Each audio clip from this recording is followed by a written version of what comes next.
everyone, Roadshow Trucker back at you with another great one.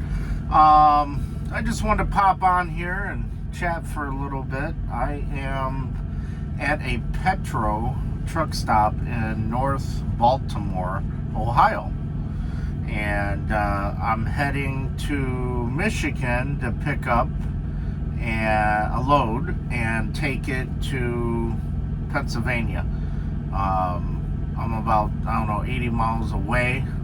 I don't have to pick it up until tomorrow at 3 p.m. And then the trip to Pennsylvania is only about 268 miles. So it's a small trip. I'm running on recaps, and so today I only got 4 hours back for my clock, and tomorrow I'm getting 8 hours back. So that's one of the reasons why I accepted this load.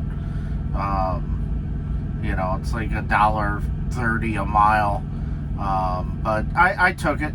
It's better than sitting. So yeah, let's talk about where I came from. I was up in New Jersey, the East Coast, for a little while, and let me tell you, the traffic is so bad up by Washington, D.C., and along I-95. I mean, it was hard for me to find truck parking. Matter of fact, I stopped at quite a few places, and my time's just winding down. So I had no choice. I had to go into PC to find truck parking. It doesn't matter how much you pre-plan and say, hey, I'm going here. Make time, because the East Coast, for all you new folks, and I'm new, I'm still learning, but it's really hard sometimes. I mean, it's not always like that, but you definitely will run into issues. But yeah, another great week at Prime. I had some great revenue. And even though that I went home for a weekend, 4 days actually, I was in the negative. So I owed like $600 and something. But even with paying that back, this week's check, yesterday's check, was over $2,000. So I'm a very, very happy camper. Yeah, so it's like I said, I'm sitting here at Petro. They got a really cool place that I'm at here. They make hats. They can they can print hats up, custom made. There's like a gift shop, Mom and Pop's gift shop. He's got some cool things in there. He sells some cologne. If you're into it, knuckle brass. They're actually illegal. He's got like bulletproof vests in there. He's got all kinds of pepper spray, stun guns. Yeah, I took some time to look around in there. I thought it was pretty cool. But I got some family here, and I'm in a semi, so I can't just call them up, say, hey, I'm coming, I want to visit you. So I don't know. I put it on Facebook, see if any of them are going to reach out to me. It's on my dad's side, and I haven't seen some of them for a while, but it is what it is. I'm here until Sunday. I'm here for another 17, 18 hours. So yeah, but there's money to be made here at Prime. I see a lot of negative videos about, you can't make no money, blah, blah, blah. Like I said in one of my past videos, you got to leave that shit behind. You can't, you can't let stuff like that bother you. I'm above average, I believe. I know our fleet manager, well, mine anyway, sends out a fleet. I don't know if it's an average across the board with all lease operators, or if it's an average based on my fleet managers, people. But I'm way above. Some weeks aren't the greatest, but you know, it all averages out in the long run. But yeah, that's all. The truck's running great. You know, that's one thing I was worried about coming in as a lease operator. You know, because things break down. You can't predict what's going to happen, right? But you know, I've been on my own now, solo with Prime for about 9 weeks, and I haven't had no issues whatsoever with my truck. Well, in the beginning, I did have a light come on, stability light or whatever it's called, but it had to go to Freightliner, and they got me in right away, and they had to reprogram something. But other than that, she's been running great. I think I'm sitting with right about 26,000 miles on the semi. Not bad. If y'all recall, I drove away from the leasing office with 25 miles on this Freightliner. So it's been a working beast. Everything's going good. No issues there. But yeah, man, I've been eating a lot. I think I've gained some weight, you know, a little bit anyways. Let's talk about food and truck stops and whatnot. You know, when you go to Love's, it's the same old. It's either you got a Hardee's or you got an Arby's. Sometimes there's, you know, a Wendy's or whatever, you know, but you can only eat so much of that stuff. But one of my favorite places out here on the road is a Petro and or TA. You know, they got some good, really good food. Some of them have the iron skillet. I love their breakfast. Or they have an IHOP. They got good pancakes. This one that I'm at, North Baltimore, Ohio, it actually has a bunch of places. It's got an IHOP, a Taco Bell, and a Pizza Hut. And y'all know what I picked. I picked IHOP. I had me some breakfast at 4 p.m. at night. Had me some good old 4 eggs over easy with double hash browns and some bacon and toast. I'll never say no to that. In fact, tomorrow, I don't know what I'm going to eat tomorrow, but it's not often I eat at restaurants. But that's one of the things about TAs and Petros. I think, and now it's just my opinion, I think they have some of the best food. Better, yes, better than Love's and Pilot. I'm not sure I'll eat again at what is it called? Chester's Chicken, I think. I forgot if that's at Love's or Pilot, but I don't think I'll eat there again. It kind of grossed me out. I went in there, I forgot even where I was at, but I ordered me 3 chicken breasts. I only eat breast. I love the white meat. And she's like, well, we got to cook them fresh. You know, it takes 16 minutes in the fryer. And I said, yeah, I'll wait. I'm in no hurry. I was parked. And so, you know, about 20 minutes later, she comes out with them. You know, I sit down and eat. And the first chicken that I cut into, I'm starting to eat it. And I got down to the middle, and it was kind of that, you know what raw chicken looks like? That kind of color, like pink. Kind of grossed me out.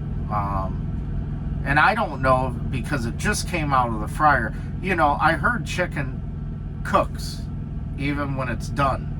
And maybe that was because that was the first one that I ate into. I don't know, but the other 2 were fine. But I've never really been a big fan of that Chester's chicken. Just never, you know, that particular time, that's the only thing that was there, and I was hungry, and I do like chicken. But other than that, that's enough of food. So I'm getting hungry again. I kind of want to go in there and snack, and I spend way too much money, guys. Way too much money out here. I haven't had. I usually like to Uber Eats, some groceries, depending on where I'm at, or DoorDash some groceries from a grocery store. But I haven't loaded my truck up in almost a month, so I've just been eating as I go, and so I need to look into that before I leave tomorrow. Possibly get me some stuff from a grocery store. But yeah, on average, I spend about $40 a day. Well, add that up times 7 for 1 week. It's a lot of money. It's ridiculous. But anyways, that's all she wrote. Things are going great here. Really no issues to talk about, other than talking about the camera. The inward facing camera and the outward. I would consider myself a pretty safe driver overall. I'm 45 years old. I've been driving since I was 18. But I seem to get I pretend that the camera's not even watching me, for number one. The inward camera doesn't even really bother me, but it seems like once a week I get an alert, distracted driving, and I don't know if the rest of you or whoever's on my channel work for Prime. How often do you get a distracted driving? Do you get them frequently? Do you get them once in a while? Have you not gotten any? It's just natural stuff. I mean, I'm not gonna do anything unsafe. But when I'm in the semi, I like wearing shorts because they're comfortable. And this particular day, it's happened a couple times actually, and I almost feel like I'm a broken record when I put it in the comment, because after I watch the video, us drivers can reply back to it. And anyways, something was crawling on, both times actually, was crawling on my leg. Well, your natural reaction is to look down, and that's all I did. Look down, looked up, looked down again. And before I did that, there was no cars in front of me. There wasn't anything that would be totally safe, or a car right in front of me that would stop real quick. And because I looked down, these cameras are not supposed to go off unless you look down for 5 seconds. Now, I know I'm not looking down for 5. Think about it. Let me do that. Let me time it here. Let me look down for 5 seconds is a long time. So let's start it now. That's a pretty long time to look down. But on how now, I don't know if this is 100% true, but Prime, if you look down for 5 seconds, but you do it twice, so they count them both. So if I do this and then look down again like that, that's a total of 5 seconds. So anyways, it's bullshit. I'm just an honest person. Hopefully they don't think I'm an asshole.